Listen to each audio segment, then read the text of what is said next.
ಓಂ ಸಾಯಿರಾಮ್. ಸಚ್ಚರಿತೆಯ 6ನೇ ಅಧ್ಯಾಯ. 6ನೇ ಅಧ್ಯಾಯದಲ್ಲಿ ಸದ್ಗುರು ಸಾಯಿಯವರ ಮಹಾತ್ಮೆ, ಶ್ರೀರಾಮನವಮಿ ಸಮಾರಂಭ ಮತ್ತು ಮಸೀದಿ ಜೀರ್ಣೋದ್ಧಾರ ಇವುಗಳ ಬಗ್ಗೆ ತಿಳ್ಕೊಳ್ಳೋಣ. ಸ್ನೇಹಿತರೆ, ಯಾರು ಇನ್ನು ಈ ಚಾನಲ್ಗೆ ಇನ್ನೂ ಸಬ್ಸ್ಕ್ರೈಬ್ ಆಗಿಲ್ಲ ಅವರು ದಯವಿಟ್ಟು ಸಬ್ಸ್ಕ್ರೈಬ್ ಆಗಿ. 6ನೇ ಅಧ್ಯಾಯದಲ್ಲಿ ಗುರುವಿನ ಹಸ್ತಸ್ಪರ್ಶದ ಮುಕ್ತಿ ಮೊದಲನೆಯದಾಗಿ. ಗುರುವಿನ ಹಸ್ತಸ್ಪರ್ಶದಲ್ಲಿ ಮಹಾಶಕ್ತಿ ಅಡಗಿದೆ. ಇಂಥ ಶಕ್ತಿಯುಳ್ಳ ಹಸ್ತಸ್ಪರ್ಶದಿಂದ ಪೂರ್ವಜನ್ಮದ ಪಾಪಗಳೆಲ್ಲವೂ ನಾಶ ಆಗುತ್ತದೆ ಮತ್ತು ಆಸೆ ಆಕಾಂಕ್ಷೆಗಳನ್ನೊಳಗೊಂಡ ಈ ದೇಹವನ್ನು ಬೆಂಕಿಯಿಂದ ದಹಿಸಲು ಸಾಧ್ಯವಿಲ್ಲವೋ ಅಂಥ ಈ ಶರೀರವು ಗುರುವಿನ ಹಸ್ತಸ್ಪರ್ಶ ಶಕ್ತಿಯಿಂದ ದಹಿಸಲ್ಪಡುತ್ತದೆ ಮತ್ತು ನಾನು ನೀನು ಎಂಬ ವ್ಯತ್ಯಾಸಗಳನ್ನು ದೂರ ಮಾಡುತ್ತದೆ. ಗುರುವಿನ ಹಸ್ತಸ್ಪರ್ಶದಿಂದ ಹೃದಯದಲ್ಲಿ ಸಂತೋಷ ತುಂಬಿ ನೇತ್ರಗಳಿಂದ ಆನಂದ ಬಾಷ್ಪ ಬರುತ್ತದೆ ಮತ್ತು ನಿಜವಾದ ಗುರುವಿನ ಸಹಾಯದಿಂದ ಸಂಸಾರ ಸಾಗರವನ್ನು ನಾವು ಸುಖವಾಗಿ ದಾಟಬಹುದು. ಅಂದರೆ ಗುರುವಿನ ಹಸ್ತಸ್ಪರ್ಶದಲ್ಲಿ ಅಷ್ಟು ಮಹಾಶಕ್ತಿ ಇದೆ. ಮತ್ತು ನಾವೇನಾದರೂ ಆ ಕಾವ್ಯಗಳನ್ನು ಏನಾದರೂ ಓದಲು ಪ್ರಾರಂಭಿಸಿದರೆ ಶ್ರೀ ಸಾಯಿನಾಥರು ನಮಗೆ ಆ ಕಥೆಗಳನ್ನು ಕೇಳುವ ಹಾಗೆ ಮಾಡುತ್ತಾರೆ. ರಾಮಕೃಷ್ಣರ ಅವತಾರ ತಾಳಿ ಅವರೇ ಎಲ್ಲ ಥರದಲ್ಲೂ ಸಹಾಯ ಮಾಡ್ತಾರೆ ಮತ್ತು ಅವರ ಮುಂದೆ ನಾವು ಧ್ಯಾನ ಮಾಡುತ್ತಾ ಕುಳಿತರೆ ನಮ್ಮ ತನು ಮನ ಧನಗಳನ್ನು ಅರ್ಪಿಸಿದಲ್ಲಿ ಜೀವನದ ಮುಖ್ಯ ಗುರಿಗಳಾದ ಅರ್ಥ, ಕಾಮ, ಮೋಕ್ಷ ಎಲ್ಲವನ್ನೂ ಪಡೆಯುವಂತೆ ಮಾಡುತ್ತಾರೆ. ಮತ್ತು ಕರ್ಮ, ಜ್ಞಾನ, ಯೋಗ ಮತ್ತು ಭಕ್ತಿ ಎಂಬ 4 ದಾರಿಗಳು ನಮ್ಮನ್ನು ದೇವರಿರುವಲ್ಲಿಗೆ ಕೊಂಡೊಯ್ಯುತ್ತದೆ.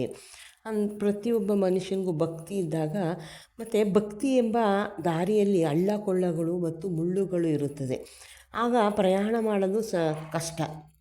ನಾವು ಸದ್ಗುರುವನ್ನು ನಂಬಿದ್ದೇ ಆದರೆ ನಮ್ಮ ದಾರಿ ಸುಗಮವಾಗುತ್ತದೆ ಮತ್ತು ನಿಯಮಿತ ಸ್ಥಳವನ್ನು ಸೇರುತ್ತೇವೆ ಎಂದು ಬಾಬಾರವರೇ ಹೇಳಿರುತ್ತಾರೆ. ಬಾಬಾರವರು ಕೆಲವು ಉಕ್ತಿಗಳನ್ನು ಉಲ್ಲೇಖಿಸಿದ್ದಾರೆ. ಅದೇನೆಂದರೆ, ನನ್ನ ಭಕ್ತರ ಯೋಗಕ್ಷೇಮವೇ ನನ್ನ ಗುರಿ.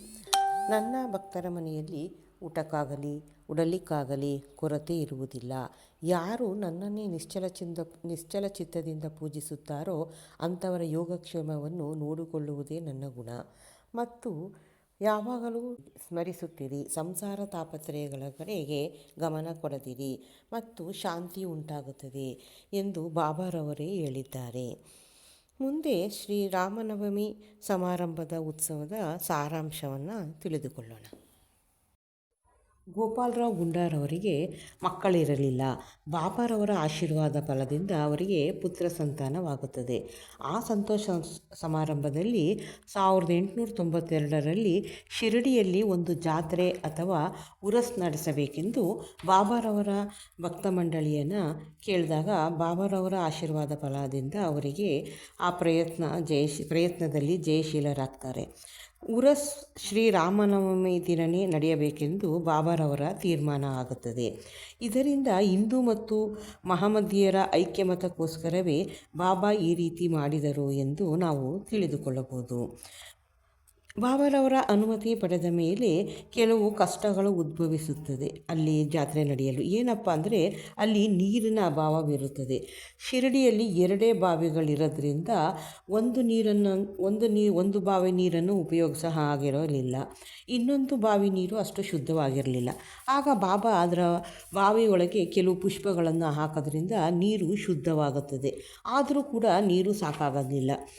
ತಾತ್ಯಾ ಪಾಟೀಲು ಬೇರೆ ಕಡೆಯಿಂದ ನೀರನ್ನು ತರೋ ವ್ಯವಸ್ಥೆಯನ್ನು ಮಾಡ್ತಾರೆ ಮತ್ತು ತಾತ್ಕಾಲಿಕ ಅಂಗಡಿಗಳು ನಿರ್ಮಾಣವಾಗುತ್ತದೆ. ಗೋಪಾಲರಾವ್ ಗುಂಡಾರವರು ಸ್ನೇಹಿತರು ಕೂಡ ಸೇರಿ ಜಾತ್ರೆಯಲ್ಲಿ ಮೆರವಣಿಗೆಗೆ ಒಂದು ಧ್ವಜ ಮೆರವಣಿಗೆ ಮಾಡುವಂತೆ ತೀರ್ಮಾನ ಮಾಡಿ ತಾತ್ಯಾ ಚಾಂದೋರ್ಕರ್ ಅವರು ಒಂದು ಧ್ವಜ ಮತ್ತು ಗೋಪಾಲರಾವ್ ಗುಂಡಾರವರು ಒಂದು ಧ್ವಜದ ಮೆರವಣಿಗೆನ ಮಸೀದಿಯಲ್ಲಿ ಮೂಲೆಗಳಲ್ಲಿ ನೆಟ್ತಾರೆ. ಈಗಲೂ ಕೂಡ ನಾವು ರಾಮನವಮಿಗೆ ಹೋಗಿದ್ರೆ ಧ್ವಜದ ಮೆರವಣಿಗೆ ಸಮಾರಂಭವನ್ನು ನಾವು ಶಿರಡಿಯಲ್ಲಿ ಇವತ್ತಿಗೂ ಕೂಡ ನಾವು ನೋಡ್ಬೋದು. ಜಾತ್ರೆಯಲ್ಲಿ ಇನ್ನೊಂದು ಮೆರವಣಿಗೆ ಶುರುವಾಯಿತು. ಅದು ಚಂದನದ ಮೆರವಣಿಗೆ.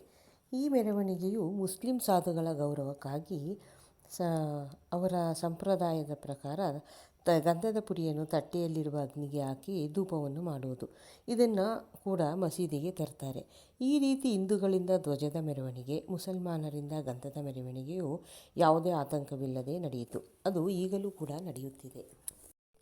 ಉರಸ್ ಶ್ರೀರಾಮನವಮಿಯಾಗಿ ಪರಿವರ್ತನೆಯಾಗುತ್ತದೆ. ಹಿಂದೂಗಳಿಗೆ ಶ್ರೀರಾಮನವಮಿ ದಿನ ಬಹು ಶ್ರೇಷ್ಠವಾದ ದಿನ. ಅಂದು ರಾಮನು ಹುಟ್ಟಿದ ಹಬ್ಬವನ್ನು ಆಚರಿಸಬೇಕೆಂದು ತೀರ್ಮಾನ ಮಾಡ್ತಾರೆ ಮತ್ತು ದೇವರ ಕೀರ್ತನೆಗಳೆಲ್ಲ ಶುರು ಮಾಡಿ ಪ್ರತಿಯೊಬ್ಬರೂ ಕೂಡ ಹಬ್ಬಕ್ಕೆ ಬೇಕಾದ ವಸ್ತುಗಳನ್ನೆಲ್ಲ ಅಣಿ ಮಾಡಿಕೊಂಡು ಮಸೀದಿನೆಲ್ಲ ಶೃಂಗಾರ ಮಾಡ್ತಾರೆ. ಮತ್ತು ತೊಟ್ಟಿಲನ್ನು ತಂದು ಅದಕ್ಕೂ ಅಲಂಕಾರ ಮಾಡಿದಾಗ ಬಾಬಾ ಏನಕ್ಕೆ ಈ ತೊಟ್ಟಿಲು ಎಂದು ಕೇಳಿದಾಗ ಇಂದು ರಾಮನು ಹುಟ್ಟಿದ ಜನ್ಮದಿನ, ಆದ್ದರಿಂದ ಇದು ಸಮಾರಂಭ ಎಂದು ಅವರು ಹೇಳಿದಾಗ ಬಾಬಾ ಒಪ್ಪಿಗೆ ಕೊಟ್ಟು ಕೀರ್ತನೆ ಶುರು ಮಾಡಿ ಜಯರಾಮ ಜಯರಾಮ ಎಂಬ ಘೋಷವು ನಭೋಮಂಡಲವನ್ನೆಲ್ಲ ಮುಟ್ಟುತ್ತೆ. ಆಗ ಗುಲಾಲ ಪುಡಿ ಎರಚ್ತಾರೆ. ಗುಲಾಲ ಪುಡಿ ಎರಚಿದಾಗ ಬಾಬರ ಕಣ್ಣುಗಳಲ್ಲಿ ಬಿದ್ದರಿಂದ ಬಾಬಾ ಕೋಪೋದ್ರಿಕ್ತರಾಗ್ತಾರೆ. ಆಗ ಎಲ್ಲರೂ ಭಯಭೀತಿಯಿಂದ ಓಡಾದಾಗ ಕೆಲವರು ಶ್ರೀರಾಮನು ಜನ್ಮಿಸಿದಾಗ ರಾವಣ ಮತ್ತು ಅವನ ಪರಿವಾರವು ನಾಶವಾಗುವ ಸಂದರ್ಭ ಬಂದಿದ್ದರಿಂದ ಬಾಬಾ ಕೋಪಗೊಂಡಿದ್ದರು ಎಂದು ಕೆಲವರು ಮನವರಿಕೆ ಮಾಡಿಕೊಳ್ಳುತ್ತಾರೆ. ಮತ್ತು ತೊಟ್ಟಿಲಿನ ಸಂಭ್ರಮ ಎಲ್ಲ ನಡೆದ ಮೇಲೆ ಹಬ್ಬ ಎಲ್ಲ ಮುಗಿಯುತ್ತೆ. ಇದೇ ರೀತಿ ಧ್ವಜದ ಮೆರವಣಿಗೆ ಮತ್ತು ಚಂದನದ ಮೆರವಣಿಗೆ ಕೂಡ ಒಟ್ಟಿಗೆ ನಡೆಯುತ್ತೆ. ಶ್ರೀರಾಮನವಮಿ ಸಮಾರಂಭದಲ್ಲಿ ನಾಮ ಸಪ್ತಾಹವನ್ನು ಮಾಡ್ತಾರೆ.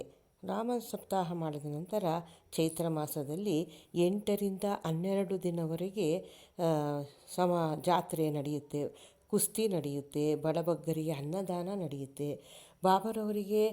ಬಡವರಿಗೆ ಅನ್ನ ನೀಡುವುದು ಅಂದರೆ ತುಂಬ ಪ್ರೀತಿಯಾಗಿರುತ್ತೆ. ಈ ರೀತಿ ಮೆರವಣಿಗೆ ಪ್ರಸಿದ್ಧಿಯಾಗಿ ನಡೆಯುತ್ತೆ. ಇಲ್ಲಿಗೆ 6ನೇ ಅಧ್ಯಾಯ ಮುಗಿದಿದ್ದು. ಮುಂದೆ 7ನೇ ಅಧ್ಯಾಯ. ಯಾರೆಲ್ಲ ಈ ಚಾನೆಲ್ಗೆ ಸಬ್ಸ್ಕ್ರೈಬ್ ಆಗಿಲ್ಲ ದಯವಿಟ್ಟು ಸಬ್ಸ್ಕ್ರೈಬ್ ಆಗಿ.